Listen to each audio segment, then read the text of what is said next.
San ba mas maraming maganda? Mga Tagalog o mga Bisaya?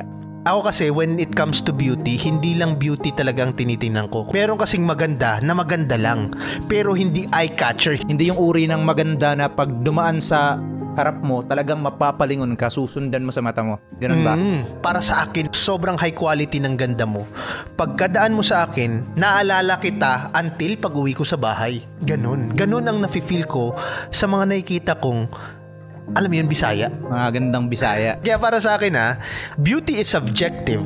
Pero kung ako ang sasabihin, mas maraming magaganda sa Mindanao o sa Visayas kaysa sa Luzon. Ano bro, nag-agree ako doon na mas marami talagang maganda sa Mindanao. Iba talaga yung ganda ng mga Bisaya kaysa sa mga taga Luzon. Though may mga crush naman ako mga taga Luzon dati, may mga naka-feeling ako, pero iba pa rin talaga yung mga taga Mindanao Binimika, di ba? Dito sa Manila, may makikita ako minsan na parang like, fuck, ang ganda nito Pero pagkausap ko pala, akala ko Tagalog. Nagbibisaya Bisaya pala.